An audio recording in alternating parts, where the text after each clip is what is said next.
I've been in fan fiction for most of my life, and there are some Yeah, great writers there, and I'd love to see more of their original work out right. in the world. That's great. I've never done fan fiction, like formally. I don't think there's a formal way to do I've it. continued in the story in my head, Oh, but you I've never too. written anything down. Yeah. A lot of times I rewrite endings. Yeah. Uh-huh. Don't we Yeah. all?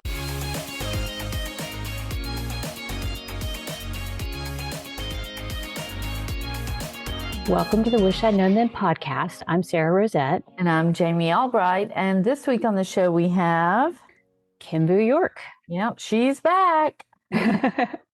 We had a really good chat with Kimboo. She's been on several times, and each time we seem to hit a different thing. I think we talked about discovery writing last time, and this time we talked about serial storytelling. And it was really interesting because neither you or I do that. No, it was very interesting. And it was a fun discussion about serials. And yeah, We talked to her about serial fiction business models and ways you can transition. We talked a lot about fan fiction too, and how you can transition from fan fiction into other things, even legal concerns with fan fiction. And that was my favorite part was yeah, yeah. and some stuff about discoverability and community on Substack. Yeah, so it's not just about serial storytelling if you're not interested in that, but she had some good ideas. She did. Don't forget our sponsor this week is Readsy. We will talk about them more in a minute. Got anything going on this week? I'm just working. I have to, if I do 3 chapters a day, I can finish by next Friday or finish. Like you're just going back through, making sure it all looks right. And there are things I haven't missed anything. And so, because we're going to be away.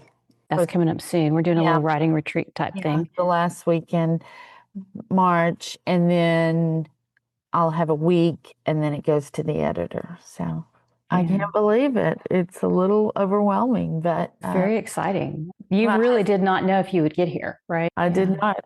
I just didn't. I didn't know if I'd be able to do it, if I would ever write again. And then even when I started, I didn't know if it was going to be a real thing or if I could really make it a real thing. So yeah.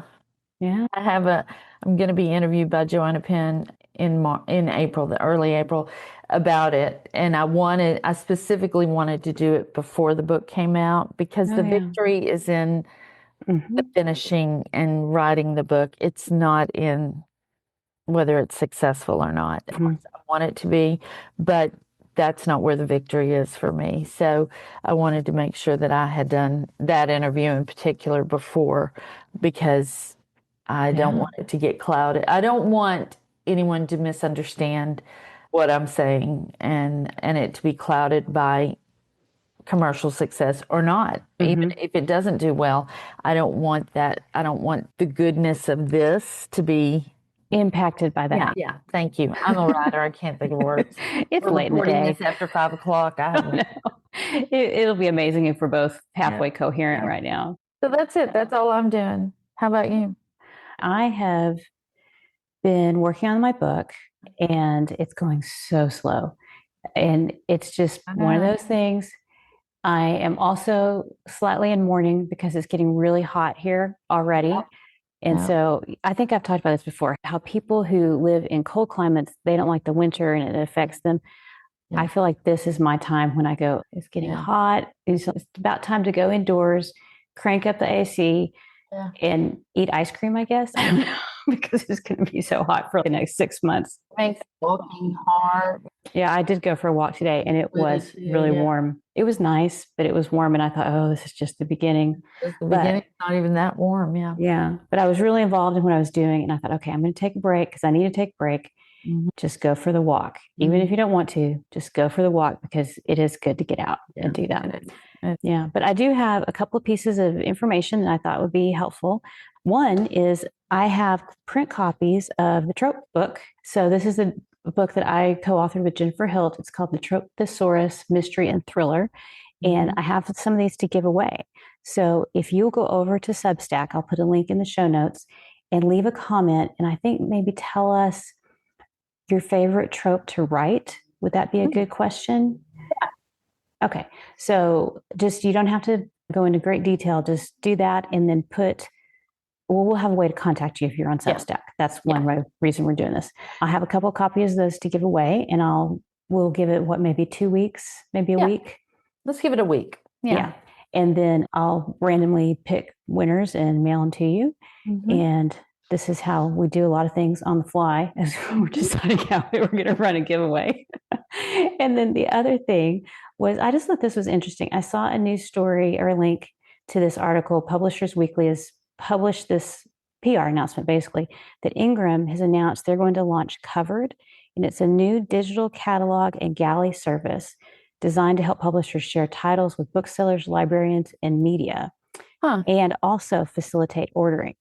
Basically, they want to be like a one-stop shop. NetGalley, you can go there and you can get a copy. You can share copies with readers.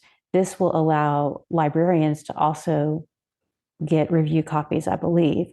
Oh, wow. And then if they like it, then they can order it right there. So it says booksellers and librarians will have access to title information, including marketing plans, comp titles, sales, and inventory data, alongside a galley program available in print, ebook, and audiobook formats.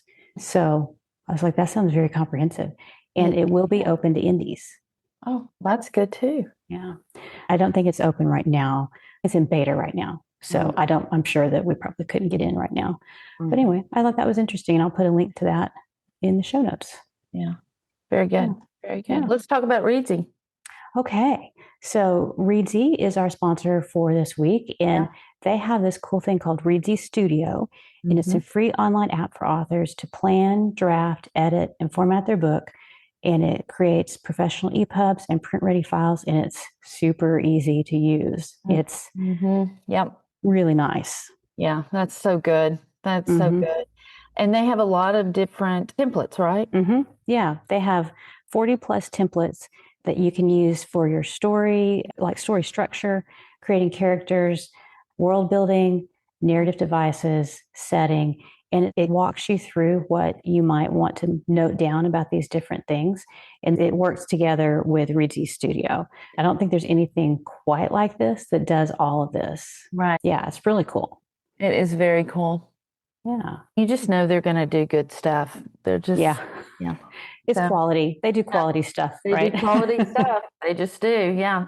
So that's Readsy. I encourage you guys to go check it out. And if you're interested in that, we'll have a link in the show notes, and you go to readsy.com/studio. Or if you just want to, and you don't have to use the templates with the studio, you can just go use their templates, and that's at readsy.com/studio/templates. One more thing I wanted to tell everybody about is, have you sat down to write your email and you're like, what do I say to my email people?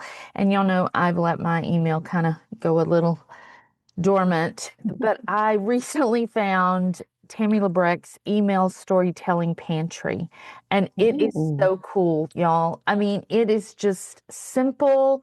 Like, she breaks it down.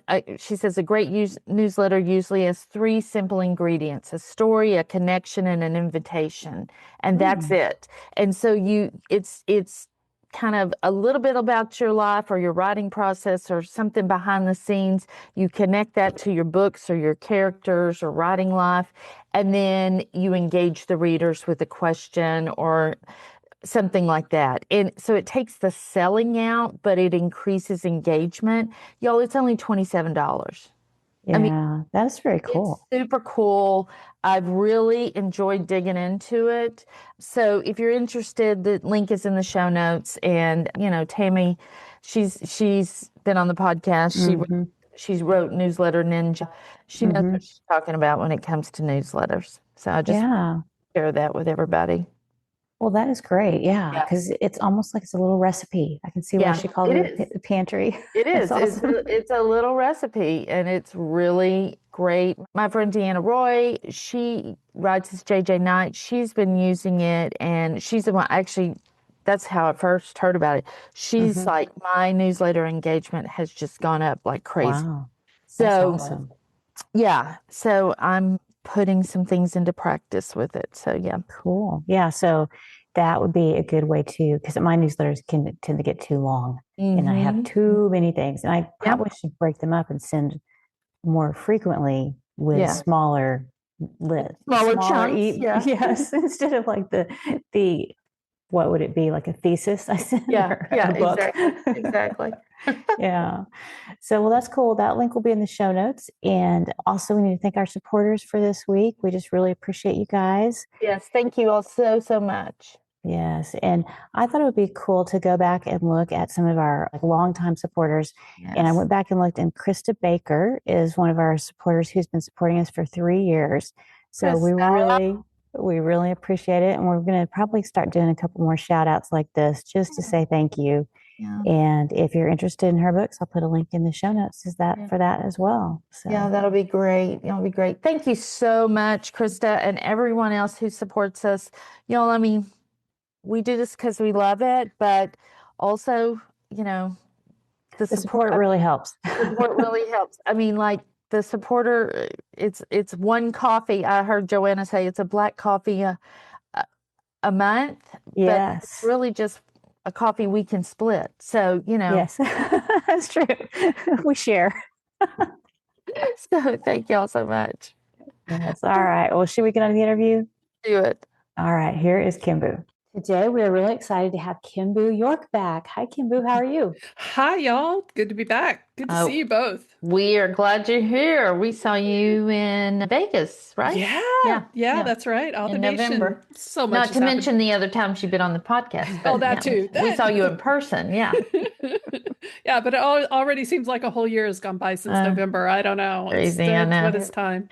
It really does, yeah. In case people don't know you, let me read your bio real quick and catch everybody up, and then we'll just get into our discussion. Kimboo York is a Gen X fangirl who is also a librarian, former IT project manager, and a professional author who wears too many hats and crosses too many genres, including romance, fantasy, and nonfiction. She lives on coffee and hope. I think there are a lot of us on that diet. Give us a quick update on what's been going on since you were here on the podcast last in May of 2024. Oh my gosh, that long ago? Yeah, we were talking about discovery writing. Oh yeah, discovery writing. Whoo, man. So there's been a lot of staying the same and a lot of things going forward. I've still got my serials running on my Substack fiction blog. So those are progressing really nicely and getting some traction. I'm in the process of reformatting and recovering a lot of my backlist. Man, that's not fun. Nope. It's not. Writing is fun. Yeah, until you have a 12-year-old book that needs to be updated. And so I did go to Author Nation in 2025. It was a highlight for me. It had been a bucket list of mine to present there. So I did present on serials and serialization there, and that got very well received. And that's heavily influenced my plans going into 2026, which I can talk about later. I have a lot of irons in the fire. And since then, I did release another nonfiction book called Out from Fanfiction, Transforming Creative Freedom. I understand it's a niche interest. Yeah. It's pitched to fan fiction writers who want to expand and move into original fiction. So that is definitely a difficult transition to make. And so I wanted to give people a step-by-step guide on how to do that if that's what they want to do. Because I've been in fan fiction for most of my life, and there are some great writers there, and I'd love to see more of their original work out on the world. That's great. Yeah, that's a really cool subject. I've never done fan fiction, like formally. I don't think there's a formal way to do it. I've continued in the story in my head, but I've never written anything down. Yeah. A lot of times I rewrite endings. Don't we all? And some of us just actually rewrite endings and then share it. So, same difference. We'll talk about that in a little bit, but Sara, go ahead. Yeah. What's the most important lesson you've learned recently? So this is a lesson that I have to keep relearning, and it's very general, but it's also very true, which is be kind to myself. I got back from Author Nation in the 7th or the 8th, so mid-November. I came down with a serious respiratory illness. Oh, no. And my lungs aren't great. I got whooping cough when I was in grad school in 2012. And that knocked me out for almost half a year. My lungs have never really been as strong since then. So don't get whooping cough, kids. Get your vaccines. It's nasty stuff. And so I came down with this respiratory illness. I just had so much I wanted to do. And I kept pushing myself and then relapsing and then kept pushing myself. I did avoid pneumonia, but just barely. The doctor was like, okay, you either take this medicine and report back to me, or I am putting you in the hospital. And I was like, no, I'll take the medicine. I'm good. But once again, it was another lesson on being kind to myself and being patient with myself, because it's just, sometimes your body or your brain or whatever, your circumstances just aren't up to your big plans. And you just have to say, okay, the important thing is for me to get well. So having patience and being kind to myself, man, why do I have to keep learning that lesson? I know. We all do. We all do it. It's really My crazy mama how that isn't here happens. to put me in bed and make me drink my chicken soup. So I guess I have to do it myself. We are not good patients. Oh, I'm terrible. Yeah, exactly. What's the biggest change you've had to make in your thinking or mindset over the last little while? This is a funny one, because one of the projects I'm starting is Serial Nation, and it's a coaching and cohort and Patreon for people who are writing serials. And let me tell you, I did not want to do this. I resisted it every step of the way. And because I was like, I'm not a teacher. I don't teach. That's not my thing. And then my friend Gina, who's also an author, she writes historical fiction. She was like, if you're not a teacher, why do you keep writing books that teach people things? I was going to say, you write a bunch of nonfiction books. So yeah, thanks. I don't Thanks for really pointing think out the that's obvious. true. I had my fingers crossed to say that. Yeah. Yeah. So when she said that, sometimes a friend will say something to you and it just shifts your entire worldview. That was me sitting in a chair at the library where we were co-working, and I was just like, oh, yeah, okay, I can do this. I don't know. Maybe I guess the takeaway there is being open to seeing yourself in new ways. That was really the big challenge for me. Yeah. Well, it sounds like that may lead into our next question about how has your business model changed recently? So it sounds like you're branching out into more, you've always done podcasts, you've always written books, but what else are you doing? Yes, I'm going to be picking up my own podcast, The Author Alchemist, here, hopefully by next month. I've got some plans on that one. My fiction hasn't really changed too much. I am moving into direct sales, which I've dabbled with a little bit, but never seriously with print books. So I bit the bullet and got a Mac Mini so that I could use Vellum. It's like I'd been suffering without it for so long. So I did that. And so that's part of the reformatting project that I mentioned earlier, is that I want to actually make print versions that I can sell on my direct sales shop. Now I already have that shop. I've been selling ebooks and digital downloads on it, but never print books. So getting that, working with Book Vault, who's the one I'm going to use for print editions, and tying that all together. So that's going to be a little bit of change to my business models, focusing on print editions. And then, yes, the Serial Nation project, which is both a Patreon. I've got a Patreon already set up, and I'm going to be running cohorts on that. 4-week-long intensives for people who want to start a serial fiction story, but just don't really know how to do it. So that's going to taking up a lot of time setting that up to get that rolling. So those are the big changes for 2026, honestly. Yeah, that's crazy. That's a lot going on. You have those good ideas and it sounds like it's going to be fun. And then you do it. You're like, wow, this is taking up 60 hours a week. I had no idea. This isn't as much fun as I thought. I'm not having fun. I need more sleep. What? Right. I wanted to ask about your reformatting, and you're going to focus on the print books. Yeah. But your serials are really long. So how are you doing that? How are you breaking those up or putting them together? So one of the things about a serial structure is that a serial structure, which is, as I've explained in my book, Become an Unstoppable Storyteller, and in my presentations, is that serials have a different structure from novels. And one thing about serials is that they have overlapping long arcs. And they also have what I call seasons. And so what a lot of serial authors do, and which I plan on doing, is they take a season and make it into a volume. So it's not quite a standalone. It actually functions more like a series when it's printed. So a lot of authors who've done serials, you'll go and you'll see volume 1, volume 2, like volume 3. My Dragon's Grail serial, arc 4, is currently posting right now. So I'm getting ready to make arcs 1, 2, and 3 available as print versions and as ebooks if people want to do that. But the print versions are going to be a little bit more fancied up a bit. That's the plan with those. So it is a function of the structure of what a serial is to be able to break it up like that. Yeah, it is. But I'm wondering, so Like you sell your serials on Patreon, where you don't sell them. You have a Patreon. They pay, they get the serial, correct? No, actually, I'm not. My serials right now are on Substack. I eventually, Substack, yeah, yeah. Substack. Not Patreon. Not Substack, I Patreon. meant. Yeah. Patreon's for Serial Nation, which is the coaching cohort Yeah. thing. My serials are on Substack right now. Mm. They were on Ream for a while. I wasn't happy with that platform just because it wasn't working the way I wanted it to. Substack doesn't work the way I want it to. It's like, Right. where is my perfect platform? So I will probably end up transferring them onto my own, because I am a website developer. I can build my own sites when I take the time to do it. So I'll probably end up putting them on my own websites and my own web pages. The model I have right now is that chapters post for free, and they stay free for an extended period of time, and then they go behind a paywall. And then eventually I post the older arcs as books. The first arc in Dragon's Grail, which is called Escape from Ice Mountain, that is perma-free, essentially. You can go read the first arc on my Substack at any point in time.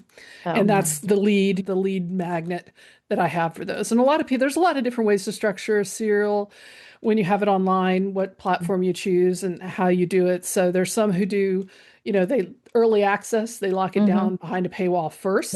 Yeah. Then they make it free. Yeah. Or so there's just a lot of different ways to do it, but that's how I have it set up right now. Okay. That was my question. Like, how are you making money with them, basically?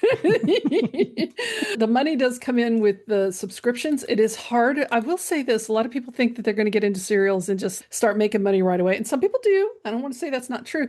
But serializing is more about building a long-term relationship with your audience. Yeah. That's something I did learn. I did learn from fandom all about that.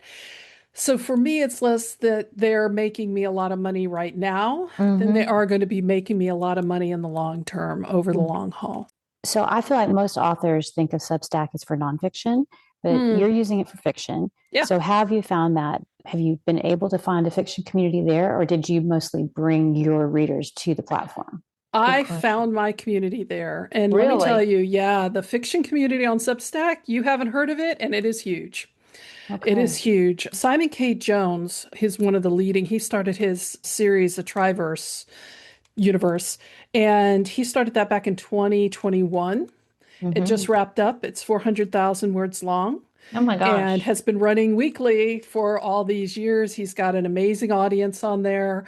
One of the things that I think that's a little different about Substack, and I know there's some opinions about Substack out there in the world, but it does have a great discoverability function between sharing your Substack, recommending Substacks, and also the notes feature, which is more of a social media, Facebook feed style type of thing. There are a lot of writers out there. Like horror is a really big genre on Substack I would imagine, right now. Yeah, horror is really big.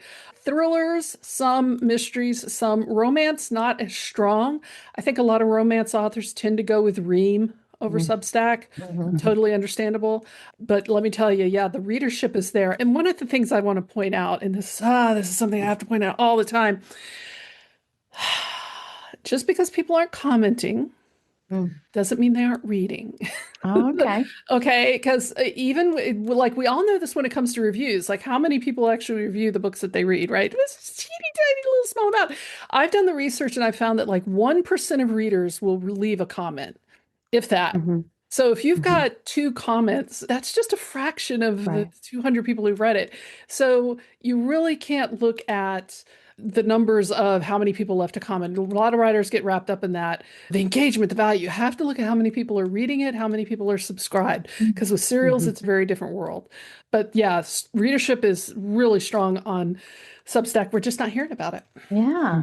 I didn't know that. We've just moved over there. We've moved the podcast over there. Oh, I missed that. Okay. Brand new, just in the last couple of weeks. And I was looking around and I found another mystery author that I know. And she's doing tons of stuff over there. So we're going to have her on the podcast to talk about that. Fantastic. But it's not buzzy in the author community, the fiction world. So this is interesting. Yeah. No, it's not. But man, it's vibrant. And I will say this as well before we move on, is it's a really good place for authors themselves because the author community is pretty strong on there. We talk a lot amongst ourselves. We talk a lot about stories that we've shared and a lot of encouragement. It's very much a community vibe. And that's one of the reasons why I like it. And other newsletter services like Kit and Beehive and Button Down, they just don't have that. And that's what makes Substack special. I do have a question about the serials though, because like for that guy that you were talking about that has this 400,000 word serial, is there just a certain type of writer that can write serials? Because if you're a pantser, that seems, or not but like mostly a pantser, that seems like trouble waiting to happen. Like you're playing with fire. Exactly. And I know this because I did during COVID, I did a 20,000 word novella that I released to my newsletter once a week. And I had one continuity issue because basically something happened before something happened and then the thing that should have happened before it happened.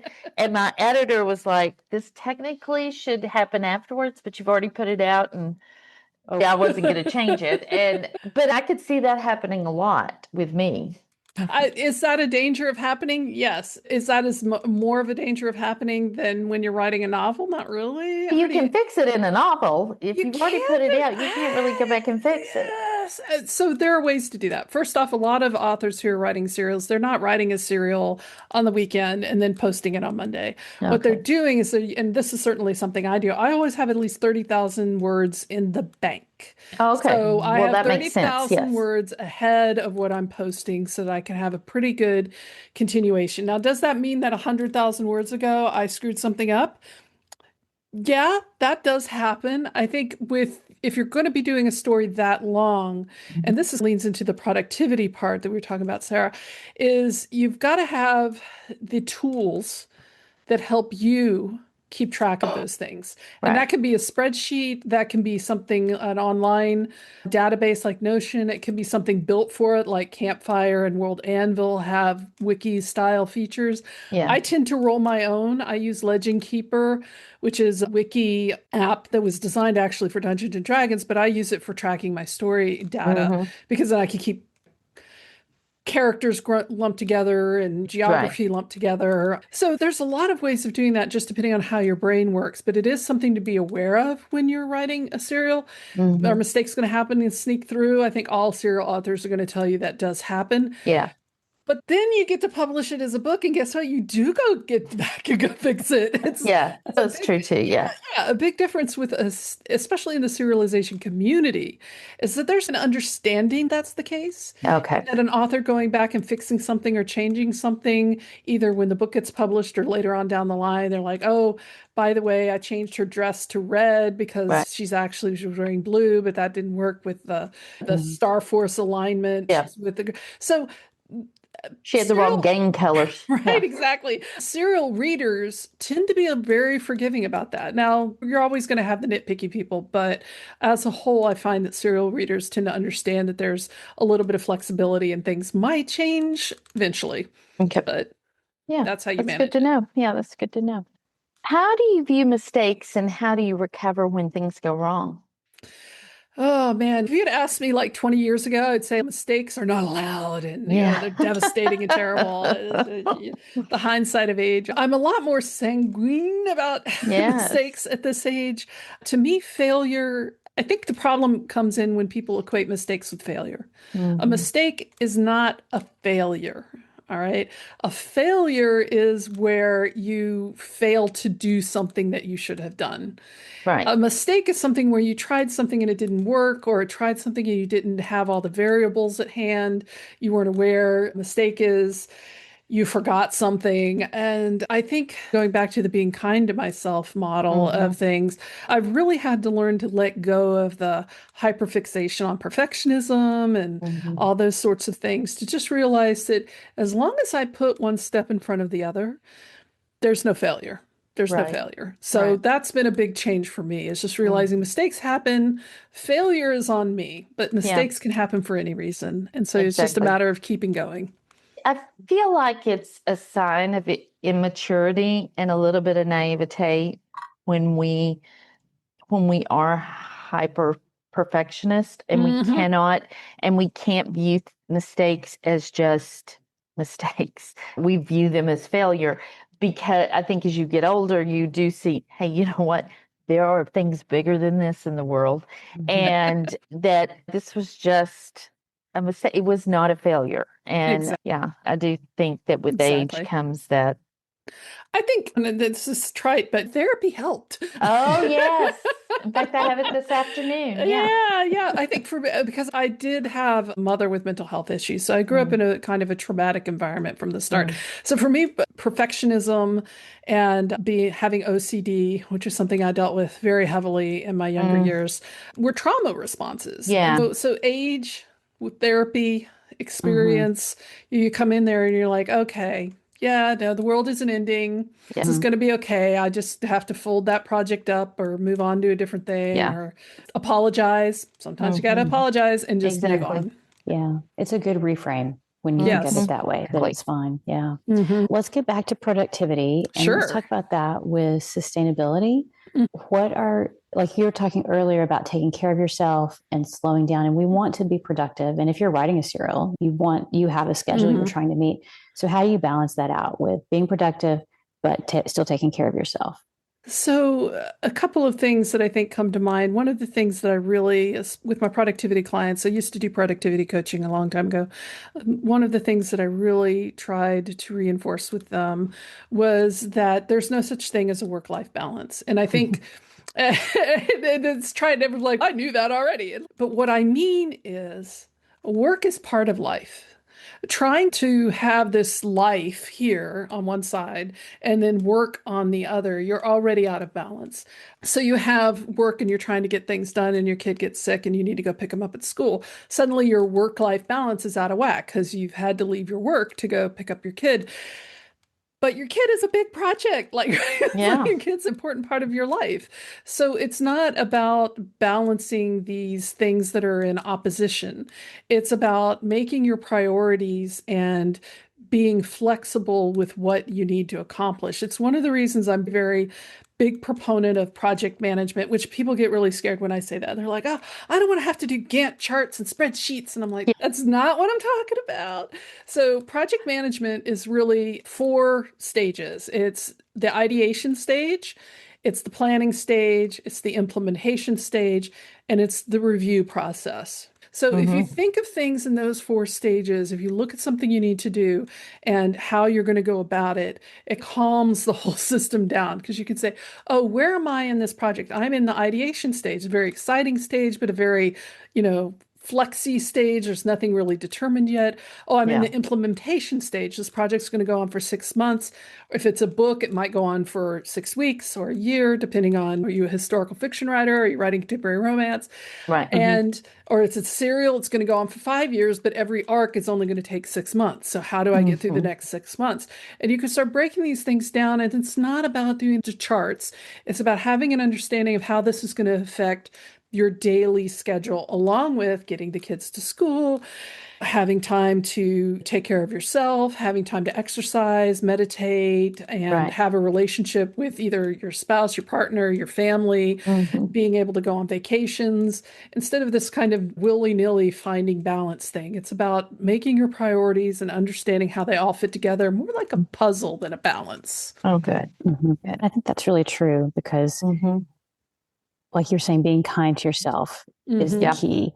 And saying, okay, I obviously have to go get my kid at school today. I'm not going to be able to write, and that's okay. And you have to be okay with it and just reassess later. And reassess later. And that's the secret. Like, I think a lot of people think, okay, oh, my schedule was blown up because I had this emergency came up or something happened, the toilet overflowed, whatever. But it's not because the project itself is ongoing. Project itself didn't get derailed because you didn't write 1,000 words today. It's reassessing how that might impact the deadline and saying, okay, if I write an extra 250 words for the next 3 days, I'll make up that thing, or just push the deadline out. I didn't do a pre-order, so I can just push the deadline out a week.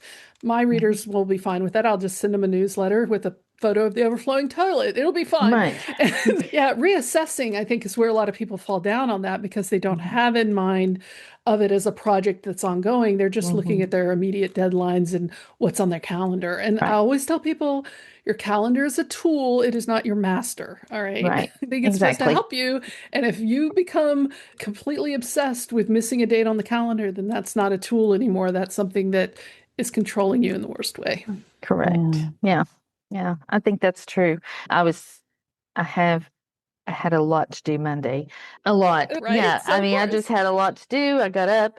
I was about to leave the house and we're looking for a car. And my husband said, "Can you go look at this car?" And I was like, "Sure." So I went and looked at the car. My intent was to go right afterwards. And because I leave the house to ride. I can't ride at home very well. And once I got to the dealership and I drove the car, I started feeling really bad. My head started hurting. I started feeling like I had chills. I'm like, oh my gosh, I'm getting sick. So I tried to push through, but then I was driving to Starbucks, and when I got to the exit for my house, I just turned the wheel and came home, and I just laid down for 3 hours until my head stopped hurting. And I was like, at first, I was going to beat myself up. Then I was like, I don't have to. When my head starts feeling better, I can get up. And I got probably 1,000 words done. It was 1,000 words I needed to revise. I got that done later. I was going to do a lot more than that, but I got that done. And even if I hadn't got that done, I was sick. I was not feeling well. So what was I going to do? You just have to let that go and know that, okay, I can make that up tomorrow or not, or just push it out if I need to. Yeah. And So, if you have the project management mindset, like I said, it's not about the charts and the graphs, but if you have the mindset of this is just an ongoing project, I just need to reassess and figure out how to make up the time or change the deadline or just let it go. It doesn't matter. And figure out from there, it lowers the whole temperature of things. Like you were saying, it you can just lay does. down, feel Yes. better, and then Yeah. come back and do what you needed to do. Well, let's talk about your fan fiction thing. So, your fan fiction book, and just give us an overview about it. What do we need to know about writing fan fiction? Oh, about writing fan fiction. Wow, that it's so much fun. It's so much fun. What's Yes. fun about it? What's fun About it? What's fun about it is also what makes it a bit of a challenge. There's always the accusation that fan fiction is easier, and that's yes and no. I've read some amazing literature that was fan fiction. But when you write fan fiction, you're taking characters you already love in a world that's already been established, and you're just making them kiss, or you're putting them on a jet plane and sending them up to the stars. You're just having fun with them. It's like playing with your toys. It's just, that's why it's fun. You're playing with your toys. Absolutely. It's like when I was a kid. So I'm old. And when I was a kid, Star Wars came out, the original one, 1977. I was a huge fangirl, made my parents go watch that movie way more times than they wanted to watch it. And I got the action figures. And man, I had played with those action figures for hours and hours. Luke and Han and flying on the Millennium Falcon and fighting Darth Vader. And I was having so much fun. That's the feeling I get when I write fan fiction. Really? Yeah. Yeah. That's amazing. That's amazing. How can an author find their voice through writing fan fiction? That is a great question. I think one of the things that's the best thing about fan fiction, especially for newer authors, I don't want to say younger because anybody can be a new author at any age, but less experienced writers, is that it's a playground, right? You're not trying to please a market. You're not writing to market. You're not trying to get an agent or a publishing contract. You can do whatever you want. It doesn't matter. And that freedom, if you follow it and you write consistently, just that's true in all situations. But if you are using fan fiction and you are writing it anyway, start exploring with it and challenging yourself. If you always write in first person, try writing in third person. Your audience isn't going to care because they're not fans on your newsletter are going to be upset that you've suddenly changed your style. That has no bearing on it. You can just go in there. You can change the tense. You always write in present tense. What's it like to write in past tense? Oh, you always write science fiction. What's it like to write a rom-com? You can make all these adventurous choices with characters who are already established. You know their parameters, you know what they like and they don't like, you know how they act in situations, and you have an environment for them to live in. And you can just play with your own voice in a way that I honestly think is very difficult to do outside of fan fiction. And that's what whole master MFAs are all about, is trying to get people to make these explorations in writing rather than holding themselves tight to expectations. So that I think is a really valuable aspect of fan fiction. It's not for everybody, but if you really want to make those characters go on adventures that never made it to the screen, then why not use it? I wrote 1 million words of fan fiction before I ever published my first original fiction book. Oh, really? And I think there's a direct correlation there. Well, what about using it to test ideas? How would you do that? And how does it transfer to your, maybe if you're writing in somebody else's world, how do you test an idea and then move it to your own world? So I do talk about that in the book, actually, because one of the things that I think is the real problem with people making that transition is decision fatigue. That's really like the heart of it, is that when you go to write your own fan fiction, you have so many choices, you have so many options to run your own fiction, that a lot of people get caught with, do I go left or right with this storyline? And especially true for us pantsers more than plotters, but it happens to plotters as well. Like you get in there and you're like, oh, I've done all this world building for this. I'm not sure where it's supposed to go. So when you're exploring ideas in fan fiction, just go ham, just do whatever you want, and then step back and look at the story and look at what the parameters are. Look at, is this a black cat Labrador retriever romance? Is this a there was only one bed trope? Is this a enemies to lovers trope? Is this a coffee house story, which, in the fan fiction world, a coffee house alternative universe is where you take like the characters from Game of Thrones and you make them all baristas at a coffee house, right? Very different. Cozy. It's cozy. Yes. See, one of my theories is that things like cozy fantasy actually got their start in fan fiction, because people started writing something like Game of Thrones coffee AU. There's tons of coffee AUs in I don't care how tragic. There's probably a Romeo and Juliet coffee house AU somewhere in the world. I'm sure there is. But I think that translated directly into cozy fantasy when that started getting big. The Omegaverse, that was fan fiction. That was supernatural fan fiction. We can point to the day that Omegaverse was born as a concept because it was launched in a very specific supernatural fan fiction. And it took another 5 to 6 years before it reached containment and started showing up in romance novels. But yeah, you take a lot of those ideas, you can explore them in fan fiction. Is the readership going to transfer over? A lot of people think that it does, but it really doesn't. People who like reading fan fiction, they do read other stuff. I don't want to say they only do. People who like reading rom-coms about their favorite Star Wars characters generally aren't going to read a lot of rom-coms of original fiction. They might like science fiction, but the audience doesn't transfer. But the writing skills do. And I think that's what's important. Yeah, if I was going to do that, it would be Footloose, the movie Footloose.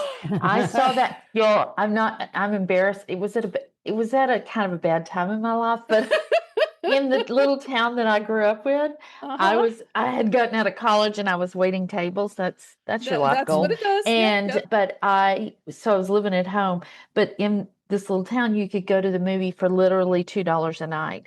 I went to see Footloose every night for a week, 7 nights. I went. Gosh. $14. How much it cost?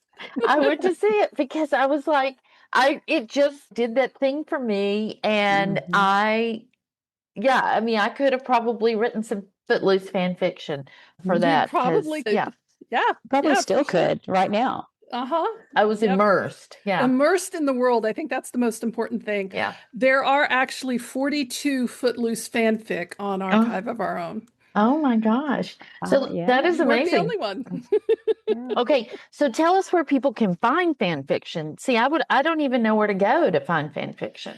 So archiveofourown.org is run by the Organization of Transformative Works. It's a long sentence, which means it's a fan fiction archive that's free. It's paid for by fans. For instance, I'm a member of the OTW, so my $20 a year goes to keep the servers. It was launched back in, I think, 2008 and 9 by a bunch of fan fiction authors who got tired of our sites getting shut down. So they started this independently. There's millions of fan fiction there. There's all sorts of fanfic from every single property you can possibly think of. It's free to read, it's free to post. Now, is that the only place to find fan fiction? It is not. But if you are curious about other places that might be specific to a fandom, Tumblr is your go-to. Tumblr, go to Tumblr. A lot of fan fiction authors are on Tumblr, including myself, and we talk about our fanfic. Like, I still write fanfic. I just finished up a gift fic for a friend who had been waiting for it for 2 years. We don't talk about that part. But I did finish. It was only about 30,000 words. It was a novella, and I just posted it there right on AO3. Anybody can read it, but it was specifically for her. So yeah, it's easy to do. Cool. Yeah. That's cool. Well, now, how do you keep from getting in trouble with the author, with the original author?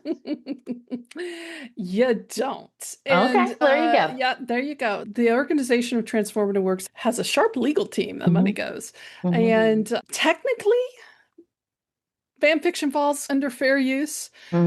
I think, for instance, Anne Rice had a long and contentious fight with her fans over fan fiction. She hated fan fiction. She did eventually come around towards the end of her life, but for many years, there was no Interview with the Vampire fan fiction, which just blows my mind. But there was none because she would do takedown notices, and it was very aggressive and very antagonistic. But here's the key, and this is what a lot of other authors have learned.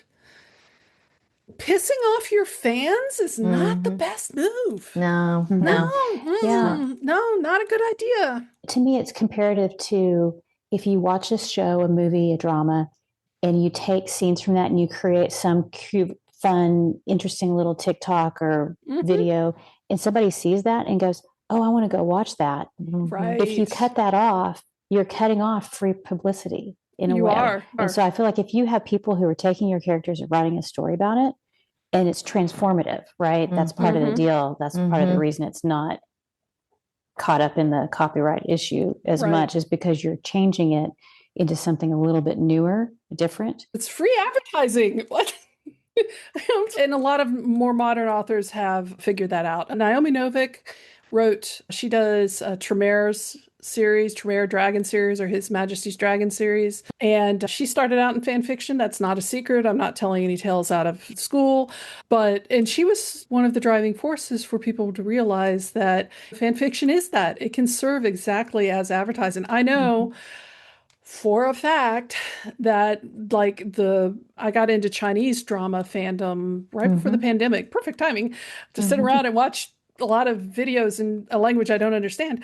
I'm right there with you. Hello. Because of the fan fiction, because I didn't know these stories. And my favorite fan fiction, this is something else I learned. My favorite fan fiction authors, I will follow them into new fandoms, things I've never heard of before, like obscure Chinese fandoms. I follow, like one of my favorite authors was started writing Guardian fandom, Guardian being a Chinese drama. And I was like, what is going on? What is this story about? And then slowly I just discovered all these new properties because I was reading the fan fiction because the author I loved read it. It is really free advertising for your story. Now, that said, if anybody has written fan fiction of my work, I make it a point not to read it because we don't want to cross those streams. That's a very important part. I don't want a fan to come back and say, you stole my idea from this. You don't want to mess with that. But having people do that on their own, man, I'd love it. To me, that's when I know I've arrived. That's going to be fantastic. Yeah, exactly. It's kind of like when you have people doing character art. You're like in the world and you want to continue to explore the world, whether through art or writing or I have transformative work statement. That's not something that a lot of authors have these days, but I do have a transformative work statements on my website because I want to be clear that I do allow and support people doing fan fiction. while also setting the boundaries of don't send it to me, I can't read it. But if you want to create fan works, whether they're fan videos, art, stories, you have my blessing. And I put that out there specifically because I don't want fans to feel bad. I don't want them to think, is she going to approve of this or not? I approve of it. Can't read it, but I do approve of it. Great. That's That is amazing. awesome. Yeah. That's So awesome. good. So good. If you had to start over today, what would you do differently if you were some of Oh our man, guests? I don't even remember what I said last time because it always changes, doesn't Yeah, it? it does. The more you Exactly. say, yeah. And I'm saying this particularly because I think the industry has changed as well. If I were starting over today, I would say to myself, go with what your heart wants to do. And in my case, that was writing serials, writing very long stories with very intense world building that don't neatly fit into a standard niche according to the BISAC code. And just to get out there and do it because the readers are out there. I think that was what I was always scared of. I had a real scarcity mindset. Yeah, I have to find those readers somewhere out there. They're out there. And they will find you if you keep putting your stuff out there. Now, is that always going to translate into you making enough money to live on? No, that's a different skill set. But if I were starting over, I would start there. I would say, do what you love, do it in the format that you'd love, do it in the way that you love to share it, which for me is serials and serialization, and build on that because this is a long game. And I think a lot of people think they're going to write one or two books and then make money hand over foot. And they might, but if you really love storytelling the way I love storytelling and the way I think you guys like storytelling, it's something you're going to be doing for the rest of your life. Right. So I guess in short, I would say start as you mean to go on. Yeah, that's good. That's great. Thank you so much. Tell everybody where they can find out more about you, the books, all of that. All of that. My main hub, because I do have so many projects and so many hats, is houseofyork.info, and that's House of York one word, .info. From there, you can get links to Author Alchemist site, which is where I have my craft books, Kimboo York.net, which is where my fiction hub is, with links to the Biblioteca, which is my online fiction blog at Substack. So you go there, houseofyork.info, you'll find everything you need. What about the Serial Nation? Where can they find out more about that? I have a link on that, serial-nation.com. That has links to my Patreon, to the Substack I've started for it, and also information about the cohort that's starting in March. Perfect. Yeah. All right. We will have all those links in the show notes, and they will be at wishidknowforwriters.com. So thanks for being here. It's been great to catch up with you. Oh, it's always wonderful talking with you guys. I was so excited. I was like, yay, get to talk to my people. That's right. Thank you so much for having me. You're welcome. You're welcome. And also, don't forget our sponsor for this week is Reedsy, and that link will be in the show notes as well. We'll see everybody next week. Bye. Bye.